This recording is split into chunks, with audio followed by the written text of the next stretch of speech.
किसान भाइयों नमस्कार, मैं पुनीत सिसोदिया। किसान भाइयों, यदि आपने खरबूजे की फसल लगाई हुई है और उसकी जो फ्लावरिंग स्टेज है वो शुरू हो चुकी है या शुरू होने वाली है या उसमें जो फल बनना है वो जस्ट शुरू हुआ है, तो हम आज की इस वीडियो में यही जानेंगे कि उस सिचुएशन में, उस स्टेज में हमें अपनी फसल की देखभाल कैसे करनी चाहिए, कौन कौन सी प्रैक्टिसेस हमको फॉलो करना चाहिए, क्या देना चाहिए जिससे हमारा जो उत्पादन है वो इंक्रीज हो, फलों का साइज इंक्रीज हो और जो फलों की मिठास है, खरबूजे के फलों की जो मिठास है वो भी हमें बेहतर मिले। तो ये वीडियो के देखने के बाद आप 100% अपने खरबूज की जो फसल है उसमें उत्पादन को बढ़ा पाएंगे, उसके साथ साथ फलों की क्वालिटी को सुधार पाएंगे और उनकी जो मिठास है उसको भी आप इंक्रीज कर पाएंगे। तो ये वीडियो आपके लिए बहुत ही इंपॉर्टेंट होने वाला है। यदि आपने खरबूजे की फसल लगाई हुई है तो इस वीडियो को अंत तक जरूर देखिएगा। यदि आपने ये वीडियो अभी तक लाइक नहीं किया है तो प्लीज़ लाइक कर दीजिएगा और यदि आप चैनल पर नए हैं तो चैनल को सब्सक्राइब करना बिल्कुल भी मत भूलिएगा। तो चलिए शुरू करते हैं हम आज का ये वीडियो।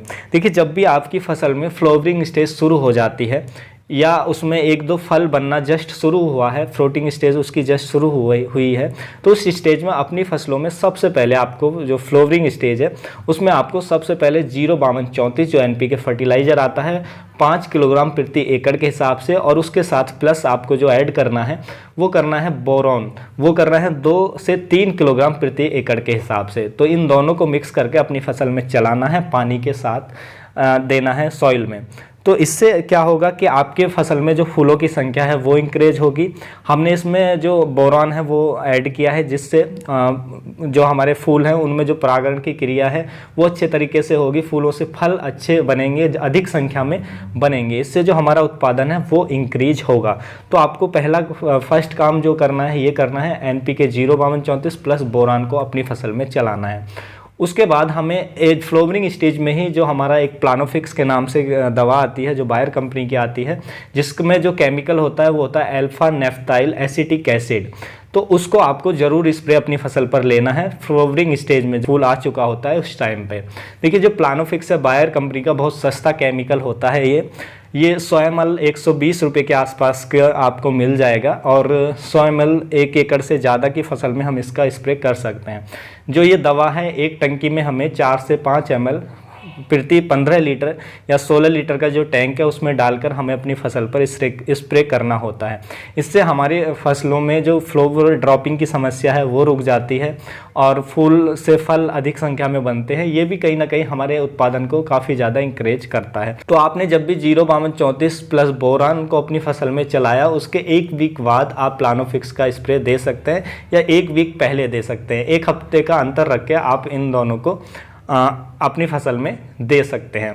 उसके बाद जब भी आपकी फसल की मतलब फ्रूट का साइज है वो थोड़ा बड़ा होने लगता है, फल है वो पूरी तरह बन जाते हैं, उनका विकास होने लगता है, उस टाइम पे आपको अपनी फसल में 0050 जो आता है हमारा फर्टिलाइज़र उसको अपनी फसल में चलाना है 5 किलोग्राम प्रति एकड़ के हिसाब से। देखिए 0050 में क्या होता है, पोटास होता है प्लस उसमें क्या होता है, सल्फर होता है, उसको हम पोटेशियम सल्फेट कहते हैं। उसके अंदर पोटास होता है प्लस सल्फर होता है। तो पोटास हमारे फ्रूट के साइज को इंक्रीज करने के लिए काफ़ी महत्वपूर्ण होता है, उसकी क्वालिटी को सुधारने के लिए काफ़ी महत्वपूर्ण होता है। उसके साथ साथ उसमें सल्फर जो होता है वो खरबूजे की मिठास को बढ़ाता है, खरबूजे का जो मिठास है उसको अच्छा करेगा। तो इससे आपके जो फल का साइज है वो अच्छा होगा, उसकी क्वालिटी अच्छी होगी और जो सल्फर है इसमें वो उसकी मिठास को बढ़ाएगा, जिससे आपको उत्पादन अच्छा मिलेगा, फल की क्वालिटी अच्छी होगी, उसका मिठास आपके फलों का इंक्रीज होगा, जिससे आपको जो उत्पादन भी अच्छा मिलेगा और मार्केट में जो उसका प्राइस है वो भी आपको डेफिनेटली अच्छा मिलने वाला है। तो उसके बाद देखिए हमारी जो फसल के खरबूजे की फसल में जब भी फ्रूटिंग शुरू हो जाती है, फ्रूटिंग स्टेज शुरू हो जाती है, तो उस टाइम पे आपको ध्यान रखना है फल छेदक का, तना छेदक का, क्योंकि फल छेदक और तना छेदक जो कीट होते हैं हमारे खरबूजे की फसल को सबसे ज़्यादा नुकसान पहुँचाते हैं। तो देखिए हमारी फसल में यही फ्रूटिंग स्टेज शुरू हुई है, 1-2 फ्रूट आना शुरू हुआ है, तो हम इसको डेली विजिट करते हैं और देखते हैं। तो देखिए हमारे जो इसमें 1-2 प्लांट पे जो तना छेदक है वो भी दिखाई दिया है हमें, और 1-2 ही फ्रूट में हमें क्या दिखाई दिया, जो फल छेदक है वो स्टार्टिंग में हमें दिखाई दिया है।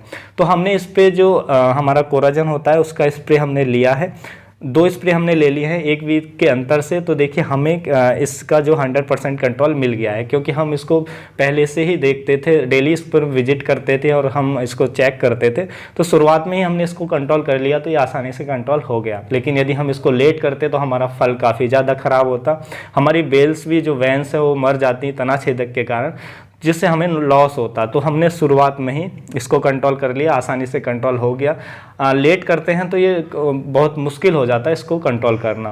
देखिए यदि आपके खरबूज की फसल में ज़्यादा समस्या हो चुकी है फल छेदक की, तो पहले वो जो भी ख़राब फल है उनको फिर आपको निकालना पड़ेगा, और फिर आप कोराजन का स्प्रे ले सकते हैं, फेम का स्प्रे ले सकते हैं, इंटरपिट के नाम से दवा आती है उसका स्प्रे ले सकते हैं, एम्प्लीगो के नाम से दवा आती है आप इनका स्प्रे ले सकते हैं, या फल छेदक के लिए और भी कोई अच्छी दवा है आप वो भी ले सकते हैं। कभी कभी क्या होता है कि जो हमारी खरबूज की फसल होती है उसमें जो तना छेदक है वो आसानी से कंट्रोल नहीं होता है, क्योंकि वो स्टेम में घुसा होता है, जो उसकी मेन स्टेम होती है उसके अंदर कीड़ा होता है, तो वहाँ तक दवाई का असर उतना नहीं पहुँच पाता है। तो आप क्या कर सकते हैं, आपने जो भी घोल तैयार किया है उसमें को थोड़ा सा इंजेक्शन में भर लें और इंजेक्ट कर दें, जहाँ भी आपके तने में कीट है तो उसमें छेद में डालकर उसको इंजेक्ट कर दें थोड़ी सी दवाई, तो आपका जो कीट है वो मर जाएगा। डेफिनेटली ये काफ़ी असरदार है, तो इस तरीके से अभी आप कंट्रोल कर सकते हैं।